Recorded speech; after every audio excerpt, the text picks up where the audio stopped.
आणि काय रे, किती बोलत सुटलायस तू, काय बोलतोयस तुझं तरी तुला कळतंय का? सगळं विसरतोस रे, काय बोलतोयस ते.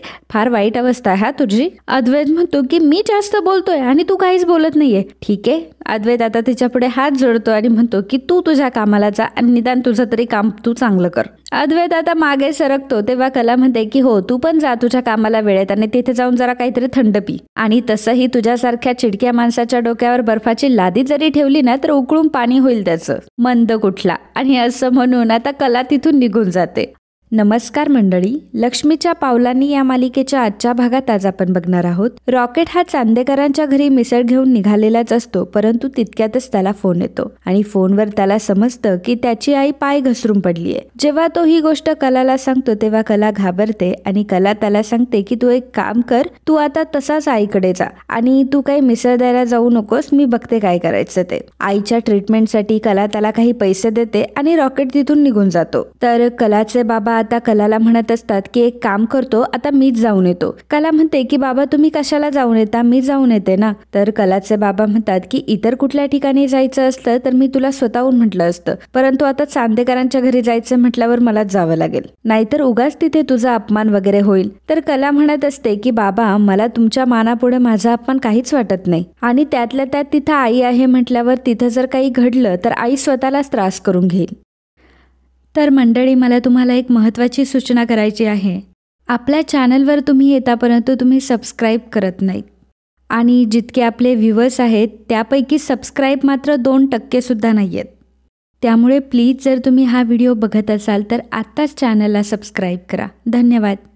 द्या ते माझ्याकडे, मी जाऊन येते. आणि मग कला मिसळ घेते, तिची गाडी काढते आणि विचार करत असते की सतत मला त्या घरी का जावं लागतंय, माझी इच्छा नसताना सुद्धा मला त्या घरी जावं लागतंय. आणि असं म्हणून आता कला तिच्या गाडीवरनं निघालेली असते. तर आता इकडे सरोज संगीताला प्रश्न विचारते की तुमची धाकटी मुलगी काय करते. तेव्हा संगीता तिला सांगते की बाहेर असते ना ती शिकायला. रोहिणी मात्र मनातून खूपच खुश होत असते. रोहिणी मनात म्हणत असते की किती खोटं बोलते ही बाई. जेव्हा वहिनीला आता समजेल ना की हिची मुलगी ती जगदंबा भांडारवाली कला आहे हे समजल्यावर वहिनीला चांगलाच झटका बसणार आहे. तर मंडळी, मला तुम्हाला एक गोष्ट सांगायची आहे की मी एक व्हॉट्सॲप ग्रुप क्रिएट केलाय आणि त्या ग्रुपमधून आपण कायम एकमेकांसोबत कनेक्ट असणार आहोत. त्या ग्रुपमध्ये आपण डिस्कशन करणार आहोत, त्यानंतर गप्पा मारणार आहोत. मी व्हिडिओ कधी पब्लिक केला याचं नोटिफिकेशन सुद्धा तुम्हाला ग्रुपवर भेटेल. त्यामुळे लगेचच आपल्या सखी सहेली या व्हॉट्सॲप ग्रुपला जॉईन व्हा. लिंक तुम्हाला इथे कोपऱ्यामध्ये दिसत असेल किंवा तुम्ही कमेंट बॉक्स किंवा डिस्क्रिप्शन बॉक्समध्ये सुद्धा जाऊन लिंक चेक करू शकता आणि आपल्या ग्रुपला जॉईन होऊ शकता. लवकर जॉईन करा कारण मी तुमच्या सर्वांची तिथे वाट बघतेय. धन्यवाद. कला तिच्या स्कूटीवरनं इकडे जात असते त्याचवेळी तिला काजूचा फोन येतो. कला काजूला विचारते की काय ग, झाली का ताईची आणि त्या अद्वैत चांदेकरची भेट. तेव्हा काजू म्हणते की अगं कसलं काय, मला तर काहीतरी यामध्ये लोचा वाटतोय. तो अद्वैत चांदेकर अजून नाही आलाय आणि ताई बसली त्याची टेबलवर वाट बघत. कला म्हणत असते की अगं पण ताई इतका वेळ टेबलवर का बसतीये, तू एक काम कर ना, तू बस ना तिच्यासोबत. काजू म्हणते की ती स्टोरी तर जरा वेगळीच आहे, थांब मी तुला घरी येऊन सांगते काय ते. तो अद्वैत चांदेकर तर इथे आलाच नाहीये, पण मी एकाला धुवून काढलं इथे, चांगलं राडा झाला इकडे. कला म्हणते की धुतलं म्हणजे तू मारामारी केली, नक्की काय झालंय तिकडे. आणि मग काजू आता घडलेला सर्व प्रकार कलाला सांग. कला म्हणते की आता तर माझी खात्रीच पटली की हा माणूस कसा आहे ते. बरं जाऊ दे, तुला काही लागलंय का. तर काजू म्हणत असते की नाही, मला कसलं लागतंय, त्या फालतू पोरांना मारताना तर अजिबात लागणार नाही. कला म्हणते की याचा अर्थ तुला लागलंय, येता येता डॉक्टर जोशींकडे जा आणि काहीतरी ड्रेसिंग वगैरे करून ये. आणि एवढं बोलून कला आता फोन ठेवते. तर इकडे अद्वैत नयनासाठी काही फुलं घेत असतो आणि त्याच वेळी राहुलचा एक माणूस तिथे आलेला असतो आणि राहुलच्या माणसाने अद्वैतच्या गाडीचा टायर पंक्चर केलेला असतो. अद्वैत जेव्हा बघतो की त्याचा टायर पंक्चर झालाय तेव्हा त्याला खूप राग येत असतो. तो म्हणत असतो की यावेळेस सुद्धा मी लेट होतोय, आज माझ्या आयुष्यातला इतका महत्वाचा दिवस आहे आणि आजच टायर पंक्चर व्हायचा होता का. राहुलच्या माणसाने सुद्धा राहुलला कॉल करून सांगितलेलं असतं की मी गाडी पंक्चर केलीये, अजून 1-1.5 तास तरी तो काही येत नाही, तुम्ही बिनधास्त राहा. त्यामुळे राहुल आता बिनधास्त झालेला असतो आणि म्हणत असतो की अद्वैत चांदेकर, मी तुझी डेटच बरोबर घडवून आणतो आता. अद्वैत आता मेकॅनिकला कॉल करत असतो आणि त्याच वेळी कला तिथे येते. कलाची आणि अद्वैतची पुन्हा एकदा भेट झालेली असते. दोघही जेव्हा एकमेकांना बघतात तेव्हा तू असं म्हणून ओरडतात. अद्वैत विचारतो की तू इथे काय करतेयस. कला म्हणते की आधी मला तू सांग की तू इथे काय करतोयस. अद्वैत म्हणतो की हा तुझा प्रश्न नाहीये आणि it's none of your business. आणि हे बघ, माझ्या चेहऱ्यावर जाऊ नको, मी तुला सांगतोय तुझ्या कामासाठी चाललीये, तू निघून जा इथून. रस्ता काय इथे तुझ्या मालकीचा नाहीये. कला गाडीवरनं खाली उतरते आणि म्हणते की रस्ता जसा माझ्या मालकीचा नाहीये तसा तुझ्याही मालकीचा नाहीये आणि नाही जाणार मी. काय करशील. अद्वैत म्हणतो की ठीक आहे, नको जाऊ, मला काय करायचंय. कला त्याला विचारते की इथे रस्त्यावर काय करतोयस पण तू. अद्वैत म्हणतो की तुला काय करायचंय पण. कला म्हणते की अरे बापरे, अद्वैत चांदेकर रस्त्यावर आलेत का. अद्वैत म्हणतो की पण तुला काय करायचंय, मी रस्त्यावर उभं राहील नाहीतर झोपेल. हे बघ, तू मला त्रास देऊ नकोस उगाच. कला म्हणते की मी कशाला तुला त्रास देऊ, तू रस्त्यामध्ये थांबलायस ना म्हणून बाकीच्यांना त्रास होतोय म्हणून मी तुला बोलतेय. अद्वैत म्हणतो की एक मिनिट, माझ्यामुळे कोणाला त्रास होतोय आणि ज्याला कोणाला माझ्यामुळे त्रास होत असेल तो मला सांगेल, तू कशाला सांगतेस. कला म्हणते की मला वाटलं होतं की तू एवढा मोठा बिझनेसमॅन आहे म्हटल्यावर तुला इतरांच्या वेळेची किंमत असेल, तुझ्या भाषेत काय म्हणतात ते वर्क एथिक्स वगैरे तू पाळत असशील. परंतु हा तर एक गैरसमज आहे, बाकीचं तुला काही येत नाही, तुला फक्त मास दाखवता येतो आणि उद्धटासारखं वागता येत. अद्वैत तिला म्हणतो की अगं काय चाललंय तुझं, तुला एकदा काय बोलायचंय ना त्याचा विचार करून घे. आधी तुझा मुद्दा एकदा होता आणि आता तू वेगळ्या मुद्द्यावर बोलतेस. आता माझ्या लक्षात आलं की तू हे सर्व का करतेय, म्हणजे तू मला बघितलं की मी इथे उभा राहिलोय आणि मुद्दाम मला इथे त्रास द्यायला आली आहेस तू. तुला काही दुसरं कामं वगैरे नाहीयेत का. कला म्हणते की तू नको काढूस माझं काम, मी माझं काम उत्तमच करते आणि आता सुद्धा मला ही ऑर्डर जी आहे ती वेळेत पोहोचवायची आहे. पण तुझं काय रे, तू जर वेळेत नाही पोहोचला तर तिथे कॅफेमध्ये तुझी कोणीतरी वाट बघतंय, याचं काही भान आहे की नाही तुला. अद्वैत म्हणतो की एक मिनिट,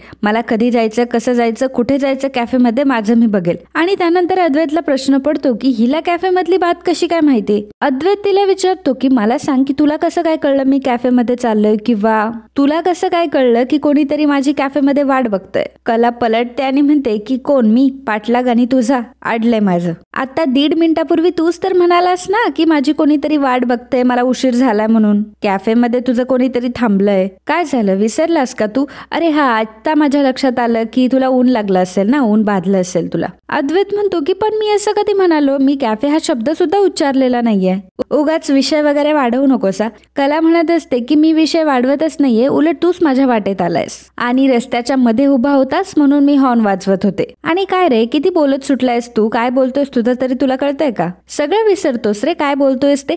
फार वाईट अवस्था आहे हा तुझी. अद्वैत म्हणतो की मी जास्त बोलतोय आणि तू काहीच बोलत नाहीये. ठीक आहे. अद्वैत आता तिच्या पुढे हात जोडतो आणि म्हणतो की तू तुझ्या कामाला जा आणि निदान तुझं तरी काम तू चांगलं कर. अद्वैत आता मागे सरकतो तेव्हा कला म्हणते की हो, तू पण जा तुझ्या कामाला वेळेत आणि तिथे जाऊन जरा काहीतरी थंड पी. आणि तसंही तुझ्यासारख्या चिडक्या माणसाच्या डोक्यावर बर्फाची लादी जरी ठेवली ना तर उकळून पाणी होईल त्याचं, मंद कुठला. आणि असं म्हणून आता कला तिथून निघून जाते. अद्वैत मागे म्हणत असतो की किती इरिटेटिंग मुलगी आहे ही. बरं जाऊ दे, मला आता ह्या गोष्टीवर फोकस करायचंय. आजूबाजूला तो विचारतो की इथे कोणी मेकॅनिक वगैरे आहे का, परंतु तो माणूस त्याला नाही सांगतो, त्यामुळे अद्वैतला टेन्शन आलेलं असतं. तर इकडे कला मिसळ घेऊन चांदेकरांच्या घरी आलेले असते, परंतु सिक्युरिटी गार्ड तिला अडवत असतात आणि ते म्हणत असतात की आज कशाला आली आहेस तू, आज पण तुझं काही कानातलं वगैरे हरवलंय का, तू जेव्हा इथे येतेस ना तेव्हा काहीतरी मोठंच घडतं, मी काय तुला आतमध्ये जाऊ देणार नाही, तू तुझी जाऊ शकतेस घरी. तर रोहिणी आता तिथे येते आणि बोलते की शटअप. ती आता त्या सिक्युरिटी गार्डला चांगलंच झापते. त्याला म्हणते की असं बोलतात का पाहुण्यांसोबत. आणि ती मुलगी एवढ्या बॅग्स घेऊन तिथे उभी आहे आणि तिच्या हातातलं सामान घ्यायच्या ऐवजी तू तिच्याशी असं बोलतोयस. बॅग घ्या तिच्या हातातून आणि आत्ताच्या आत्ता इथून निघून जा. दोघेही सिक्युरिटी गार्ड तिथून निघून गेलेले असतात. रोहिणी कलाला सॉरी म्हणते आणि म्हणते की खरं तर अद्वैतच्या रूल्समुळे आमचा स्टाफ बिहेवियर सुद्धा विसरून गेलाय. बट डोंट वरी कला, तू आज मिसळ घेऊन आली आहेस, आतमध्ये येतेस का. कला म्हणते की नाही मला दुकानावर जायचंय. रोहिणी म्हणत असते की अगं एवढी मिसळ घेऊन आली आहे, जरा पाणी वगैरे तर पिऊन जा. आमचं डॅड म्हणतात की अतिथी देवो भव, मी तुला असंच जाऊ देणार नाही, चल तू. कला म्हणत असते की नाही मी नंतर कधीतरी येईल, आता मी जाते. रोहिणी तिला म्हणते की ठीक आहे यावेळी जा, परंतु पुढच्या वेळी तुला यावं लागेल आणि जेवून जावं लागेल. रोहिणी कलाला मिसळचे पैसे देते. कला म्हणते की मॅडम 70 रुपयाला मिसळ आहे आणि 70 रुपये मिसळप्रमाणे 10 मिसळचे 700 रुपये होतात आणि तुम्ही मला 1000 रुपये दिले. कला म्हणते की थांबा मी तुम्हाला चेंज देते आणि लगेचच सुट्टे पैसे ती रोहिणीला परत करते. तर रोहिणी मनात विचार करत असते की अरे वा, ह्या दोघींपेक्षा तर ही मुलगी जरा वेगळी वाटते. कला आता तिथून निघतच असते. त्याच वेळी आबांची गाडी तिथे येते आणि आबा जेव्हा गाडीतून खाली उतरत असतात तेव्हा त्यांचा तोल जातो आणि ते पडणारच तेव्हा कला त्यांना सावरते.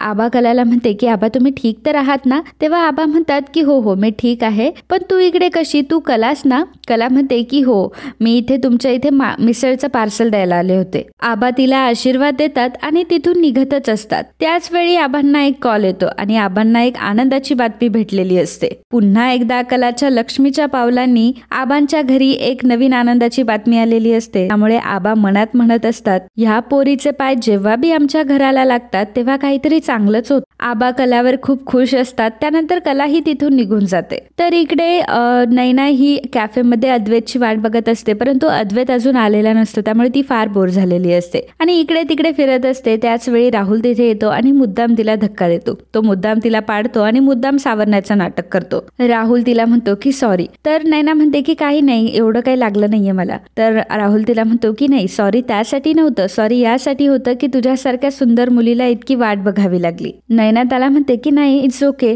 राहुल म्हणतो की खरं तर एक्स्ट्रीमली सॉरी आणि अद्वैतला खूप उशीर होत होता, त्यामुळे मीच म्हटलो की मी जातो पुढे. अद्वैत मला नको म्हणत होता, पण तरी सुद्धा मी आलो, कारण कोणीतरी जर माझी वाट बघत असेल तर मला ते अजिबात आवडत नाही. राहुल तिला म्हणतो की चला आता बसूयात का आपण? राहुल नैनासाठी खुर्ची मागे करतो. नैनावर इम्प्रेशन पाडण्यासाठी तो प्रयत्न करत असतो. नैना मनात म्हणत असते की हा खरंच खूप जेंटलमॅन आहे, नाहीतर तो अद्वैत मला अजून सॉरीचा फोन सुद्धा आला नाही त्याचा. राहुल म्हणत असतो की एक हरवलंय. तेव्हा नैना म्हणते की काय हरवलंय, काही महत्वाचं होतं का? राहुल म्हणतो की हो खूप महत्वाचं होतं. नैना तुझं स्माईल असं म्हटल्यावर नैनाला असते. राहुल म्हणतो की नैना तुला खरं सांगू का, तुझं स्माईल हे खूप प्रिशियस आहे आणि ते असं हरवून देऊ नको आणि अद्वैतचं जास्त मनाला लावून घेऊ नको, तो असाच आहे आणि जर तुला त्याच्याबरोबर राहायचं असेल तर या सगळ्याची तुला सवय करून घ्यावी लागेल. पण खरं तर त्याने असं नव्हतं करायला पाहिजे. तर अद्वैतची गाडी काय अजून ठीक झालेली नसते. मेकॅनिक त्याचं काम करत असतो आणि अजून टाइम लागणार असतो. त्यामुळे अद्वैतला टेन्शन आलेलं असतं की आता नक्की काय करावं. मेसेज करावं तर त्याला असं वाटत असतं की नैना काय विचार करेल की पहिल्याच डेटला हा एवढा लेट झाला,